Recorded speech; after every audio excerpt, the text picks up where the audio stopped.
네, 안녕하세요. 오늘 약속이 있어갖고 가는데 제가 최근에 업데이트를 받아가지고 지금 버전이 몇이냐 2022 8.2 업데이트를 받았어요. 그래가지고 2022 8.2 버전은 어떤지 오파가 좀 더 발전이 됐는지 궁금해서 그냥 가는 길에 주행 영상을 잠깐 켜봤습니다. 잘 가고 있는 것 같아요. 근데 크게 달라진 거는 잘 모르겠어요. 2021 버전 마지막 것도 괜찮았는데 제가 마지막에 했던 게 2.5.5인가 2022 버전 연초에 받았던 버전인데 거기서도 괜찮았어 가지고 업데이트를 할까 말까 하다가 그냥 센터에 맡겼더니 알아서 다운로드 받아져 있길래 그냥 업데이트를 눌러버렸습니다. 차에 요즘 테슬라 많이 보이고 오늘 벚꽃 때문에 그런가 차가 엄청 막히네요. 지금 자이로 쪽으로 가려고 여기가 어디냐 자이로 쪽으로 향해서 달려가고 있습니다. 지금 파주 갈 일이 있어가지고 파주로 가고 있는데 지금 자율주행 켜가지고 오토파일럿으로 지금 가고 있습니다. 전비는 여름이라 전비는 좋아요. 지금 주행거리계를 보면 주행거리계가 보이나? 보일지 모르겠는데 지금 112 정도 나옵니다. 오토파일럿도 112 정도면은 되게 괜찮은 전비예요. 발 컨트롤 해도 그냥 일반적인 분들은 발 컨트롤 해도 110 나오기 힘들잖아요. 근데 오토파일럿만 해도 110은 나옵니다. 이제 기본적으로 저 같은 경우에는 좀 신경을 엄청 써서 하면은 103이나 90 정도까지는 떨어뜨릴 수 있거든요. 저 같은 경우에는. 근데 그렇게 하려면은 신경을 좀 많이 써야 돼요. 이 팁을 알려드리면 여기 보시면은 자율주행할 때 하얀색 게이지가 보이잖아요. 자율주행이 아니라 엑셀을 밟으면 하얀색 게이지가 전기를 쓰는 거고요. 이게 초록색이 됐을 때가 이제 전기를 회생제동이 동작할 때거든요. 근데 저는 이 하얀색 게이지를 최대한 안 나오게 주행하는 약간의 노하우가 있어요. 발 컨트롤을 그냥 잘 하는 거죠. 관성을 최대한 이용해 가지고 하얀색 게이지가 최대한 안 나오게 그렇게 운전을 하면은 100 아래까지도 떨어뜨릴 수 있습니다. 그러려면 고속으로 달리면 안 되고 엄청 천천히 가야 돼요. 50km에서 80km 사이로 주행하면은 하얀색 게이지가 거의 안 보이게 주행을 할 수 있습니다. 물론 항상 그런 건 아니고 이제 관성이 잘 맞는다는 전제 하에 그런 거고요. 관성이 없으면은 불가능하죠. 가는 속도가 있을 때 그거를 최대한 이용해 가지고 가는 거죠. 지금 막히는 거리도 잘 가고 안 막히는 거리도 잘 가고 잘 가는 것 같아요. 300m 앞에 커브 구간입니다. 지금 내비는 아이패드 미니로 1km 보고 있어가지고 시속 핸드폰은 70km 이동식 단속 동영상을 찍을 수 있습니다. 전에는 내비랑 같이 있어가지고 핸드폰을 내비로 쓰니까 이 동영상 찍고 싶으면 내비를 꺼야 되고 800m 앞에 시속 70km 이동식 단속 지금은 구간입니다. 내비를 따로 쓰니까 확실히 핸드폰을 자유롭게 600m 쓸 수 앞에 있습니다. 시속 70km 이동식 단속 구간입니다. 아무튼 주행 잘 되는 것 같아요. 이번에는 그렇게 길게는 안 찍을 거고 그냥 가는 길에 얼마나 부드러워졌는지 내가 개입을 안 해도 얘가 어느 정도나 잘 하는지 그것만 보려고 잠깐 켰습니다. 근데 요즘 자꾸 뒤에서 잡소리 같은 게 들리는데 이게 어디서 나는지 모르겠어요. 지금 이제 좀 따뜻해져 갖고 소리 좀 덜 나는 것 같긴 한데 센터에 맡겼을 때 잡소리 나는 거를 정비사분이랑 같이 확인을 했거든요. 그래가지고 조수석 뒤쪽에 뒷좌석 문 도어 트림을 방음 처리를 해주셨대요. 근데 방음 처리를 했는데도 계속 나요. 그러니까 문 쪽에서 나는 건 아닌 것 같아요. 뒷좌석 등받이 쪽에서 나는 것 같기도 하고, 처음에는 안전벨트 쪽 여긴 줄 알았는데 여기 아닌 것 같아요. 더 뒤에서 들려요. 지금 800m 앞에 시속 70km 이동식 단속 구간입니다. 지금 작아서 안 들리는데 아무튼 엄청 신경이 쓰입니다. 한번 들리기 시작하니까 계속 들리거든요 이게. 지금 뭐 주행 700m 앞에 잘하고 시속 있습니다. 70km 이동식 단속 구간입니다. 이게 아이패드 어떻게 쓰는지 따로 영상 찍으려고 그러는데 이렇게 쓰고 있어요. 그냥 아이패드는. 아이패드로 이렇게 내비게이션을 쓰려면 반드시 셀룰러 버전이어야 한다는 거, 셀룰러 모델이어야 한다는 거. 와이파이 모델은 T맵이 동작 안 합니다. 현재 위치를 못 잡아서. 어떻게 붙였냐면 그 전 영상에서 소개한 것처럼 맥세이프 거치대로 붙인 거고요. 뒤에 맥세이프 링을 붙여가지고 붙이면 잘 붙습니다. 아이패드는 가벼우니까, 미니는 가벼워가지고 잘 붙어요. 지금 핫스팟으로 연결해갖고 하고 있긴 한데 제가 요금이 무제한이긴 한데 10기가 무제한이어가지고 10기가를 다 쓰면 또 이게 안됩니다. 그 알뜰 요금제인데 10기가를 다 쓰면은 핫스팟으로 다른 기기가 안 되더라고요. 급허브 구간입니다. 10기가까지만 핫스팟으로 다른 기기 인터넷이 지원되는 것 같아요. 알뜰 모바일은. 통신사를 바꿨는데 괜히 바꾼 것 같기도 하고, 뭐 기기 여러 개 쓰시는 분들은 알뜰 요금제 뭐 기기 여러 개 되는 것도 있다고는 하지만 그냥 3대 통신사 쓰시는 게 속 편하실 거예요. 돼도 되는 것 같지가 않은 느낌이에요. 10기가까지만 자유롭게 쓸 수 있고 나머지 10기가 지나면 무제한으로 핸드폰은 인터넷이 되는데 그 차나 이제 차 업데이트를 받고 싶다거나 아이패드를 쓰고 싶다거나 할 때는 그 데이터 공유가 안 돼요. 10기가 넘어가면. 완전 무제한 요금제로 바꿀까 고민 중입니다. 알뜰 요금제가 싸니까 한 3만원? 35,000원 정도 하면은 무제한으로 쓸 수 있거든요. 지금 이거는 2만원짜리 요금제인데 10기가까지밖에 무제한이 안 됩니다. 아니 10기가까지만 핫스팟으로 무제한처럼 쓸 수 있고 10기가를 넘어가면 아이폰만 무제한으로 쓸 수 있는데 속도가 1메가로 제한이 걸리죠. 이거 몰라가지고 처음에 되게 헤맸거든요. 아니 무제한 요금제인데 왜 안 되지? 왜 안 되지? 막 그랬는데 찾아보니까 그 제공되는 데이터 용량을 초과하면 핫스팟으로 다른 기기를 쓸 수가 없더라고요. 알뜰 모바일만 그래요. 알뜰 요금제만. 이렇게 차가 많이 막혀도 잘 갑니다. 대충 한 10분 정도만 찍고 끌 거예요. 오늘 차가 왜 이렇게 막히냐면은 이제 4월 초니까 벚꽃 개화식이거든요. 보시면 벚꽃 펴 있는 거 보이죠? 벚꽃 개화식이라 보니까 사람들이 많이 나들이를 나온 것 같아요. 근데 아직 완전히 만개하진 않았어요. 아마 다음 주 정도 되면은 벚꽃이 만개할 것 같습니다. 단 일주일, 1년에 단 일주일밖에 없는 벚꽃 개화식이죠. 이때는 코로나 전에는 친구들이랑 놀러도 다니고 모임 같은 거 가입해가지고 모임 사람들이랑 멀리 여행도 가고 그랬었는데 지금 코로나랑 그러기가 좀 애매한 것 같아요. 좀 무섭기도 하고 사람이 많은 데 가면은 더 위험하니까. 코로나 확진자 수가 다음 주는 좀 증가할 것 같아요. 벚꽃 나들이 때문에. 자, 10분 되기까지 얼마 안 남았는데 지금 여기 성수역입니다. 자유로는 아직 도착을 못했는데 뭐 이렇게 막혀도 잘 갑니다.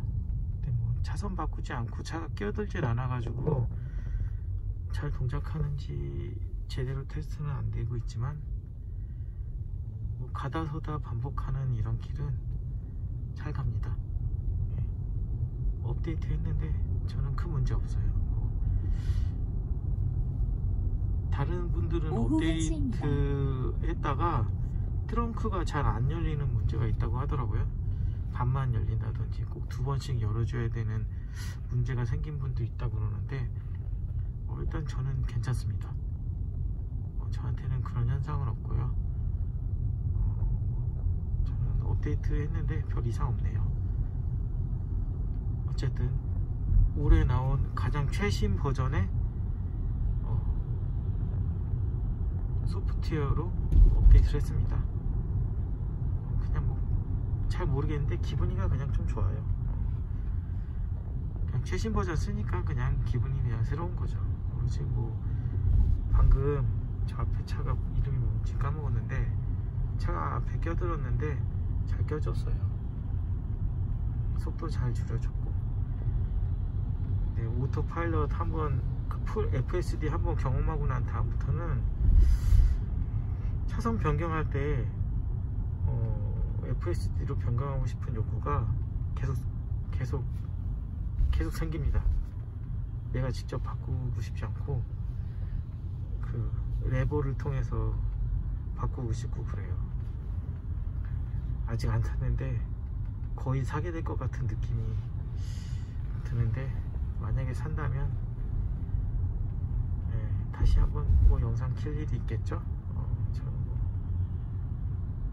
뭐 돈 벌려고 찍는 게 아니라 그냥 주행 후기 남기는 용도로 찍는 거라서 별 욕심은 없습니다. 어차피 얼굴도 안 나와서 이거 돈도 안 되는 영상이고 별로 얼굴을 알리고 싶지도 않고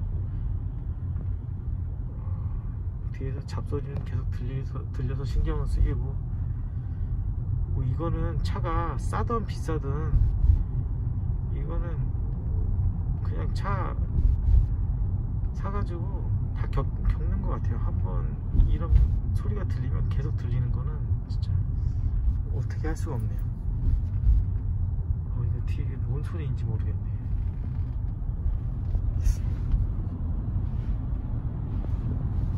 시트에서 나는 건가?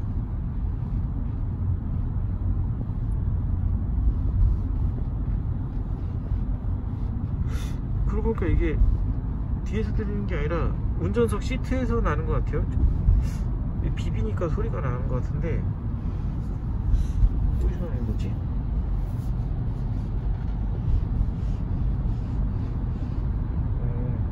아무래도 센터 콘솔이랑 시트 가죽 마찰음 같기도 하고 그러네요.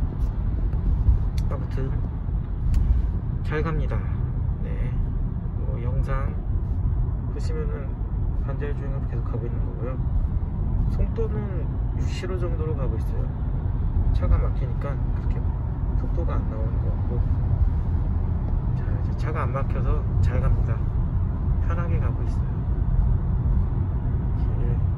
얼마 전에 그 110km 정속으로 오토파일럿 가면은 주행거리가 많이 안 나온다는 얘기가 있었잖아요. 이게 회생제동을 안 쓰면서 가면은 당연히 배터리 용량만큼만 주행을 하게 됩니다. 당연한 거죠. 배터리 용량이 작으면 배터리 용량만큼만 가는 거예요, 원래.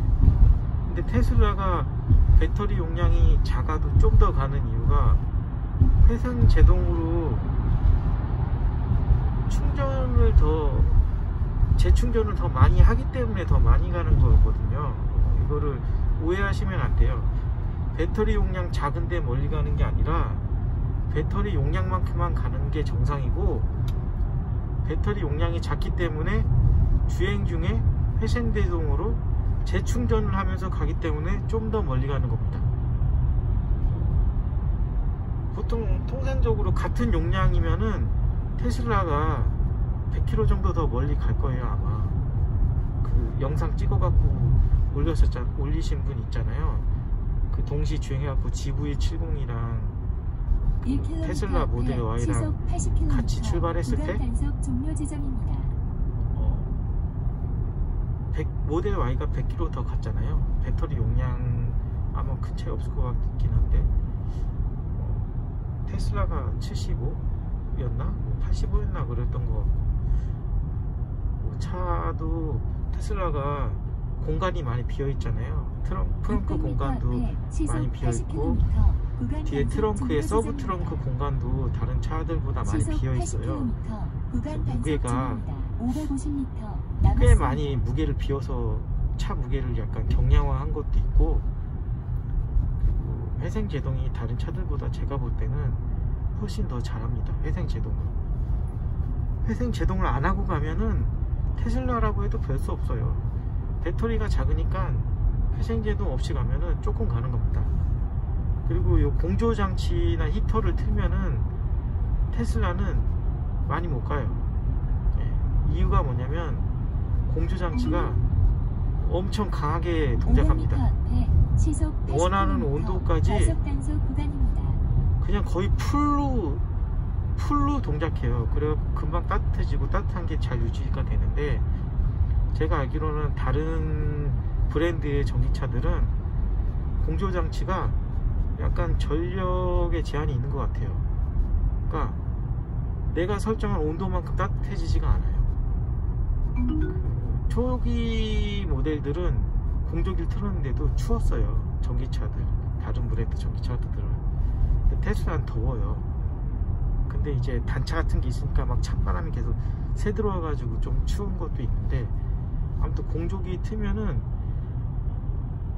전기를 엄청 씁니다. 테슬라는 공조기 동작 방식이랑 성능이 차들마다 다 제각각이기 때문에 공조기를 틀고 주행 체크를 하면은 이게 제대로 된 그 실험이 안 될 거예요. 다 같은 성능에 다 같은 전력을 소비하는 공조기가 달려있다 그러면 다 같이 공조기 틀고 실험해도 되겠죠. 근데 그렇지 않잖아요. 똑같이 22도를 맞췄어도 더 더운 차가 있고 더 추운 차가 있고, 22도 설정했는데도 22도가 안 되는 차가 있고 그래요.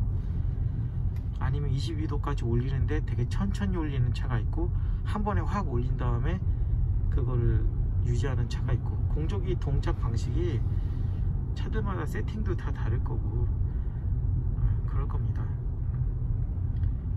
그래서 이제 공조기를 끄고 테스트했을 때 그게 좀 더 정확한 비교가 될 거고, 근데 추운 거 때문에 차를 사셨다면은 공조기 틀었을 때 멀리 가는 차가 뭔지 궁금하니까 그런 용도로, 그런 목적으로 영상을 검색한다면 그 영상이 도움이 많이 될 거예요. 그 다른 분 찍으셨던 그 영상이. 근데 그런 게 아니면 이제 그런 거죠. 공조장치가 사용하는 전기 소모량에 따라서 당연히 주행거리가 더 길고 짧아질 수가 있는 겁니다. 18분이 돼버렸네. 아무튼 공조기를 요즘 같은 날씨에는 킬 필요가 없잖아요. 좀 이제 더워지면 이제 에어컨 때문에 또 같은 현상이 반복될 건데, 봄, 가을 같이 이제 공조기를 켤 필요가 없는 환경에서는 순수하게 배터리 용량과 회생 제동으로 재충전되는 그거 가지고 이제 주행거리가 결정이 될 거예요.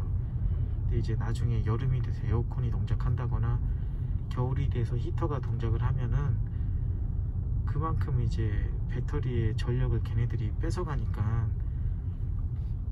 배터리가 센 차는 배터리를 좀 약하게 틀고, 아니 배터리가 센 게 아니라 공조장치가 전기를 많이 먹는 차는 공조장치를 좀 약하게 틀고, 공조장치가 전기를 조금 먹는 차는 공조장치 좀 세게 틀고, 뭐 그런 식으로 오너에 따라서 자기 차 특성에 따라서 공조장치의 세기를 조절하면서 탈 수밖에 없는 거지.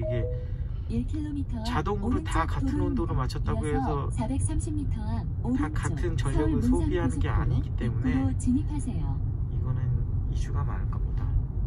히터랑 공조기랑 에어컨 이런 거를 킨 상태로 주행했을 때는 자동차 브랜드마다 편차가 많이 클 것 같아요. 그리고 브랜드 내에서도 그 편차가 크겠죠. 왜냐면 약간 보급형 차량 같은 경우에는 공조기가 그만큼 안 좋은 게 들어있을 거 아니에요? 좀 성능이 안 좋은 거? 그런 거는 전기를 얼마 안 먹을 수도 있고, 전기를 많이 먹는다면은 그 효율이 낮은 기기를 그 장치를 넣었기 때문에 성능이 안 좋은데 전기를 더 많이 먹을 수 있고 뭐 그런 거죠. 그리고 상위 기종은 600m 앞에 시속 사실 90km 비싼 차는 구간입니다. 배터리가 커요. 크고 무겁고 차도 600m 크고. 앞 오른쪽 도로입니다. 그런 차들은 이어서 공조 장치가 430m 앞 오른쪽 배터리 서울 전력을 문산 더 많이 고속도로 먹어도 입구로 상관없죠. 진입하세요. 배터리가 크니까. 그리고 비싼 차 그런 고급형 상위 트림을 몰고 다니시는 분들은 자기 몸이 더 중요하죠. 차보다. 자기를 소중하게 생각하시는 분들이기 때문에 공조 장치를 아낌없이 쓸 겁니다. 빵빵하게. 그런 것 때문에 이제 주행거리랑 뭐 이런 거에 대해서 잠시 후 오른쪽 편차를 도로입니다. 느끼기 이어서 위해서 430m 앞 오른쪽 서울 그 문산 주행거리를 고속도로 측정하기 위해서 입구로 전비를 진입하세요. 거의 다 와가지고 제가 이제 FSD가 아니니까 그냥 영상 끌게요. 어쨌거나 그렇습니다. 주행거리 측정을 제대로 하려면 히터나 에어컨을 틀면 안 된다는 거, 그게 중요한 것 같아요. 아, 이게 뭔가 제가 오른쪽으로 갔어야 되는데 못 간 것 같은데. 그럼 영상은 이만 마치겠습니다. 잠시 후 즐거운 오른쪽 서울 하루 문산 되세요. 고속도로 입구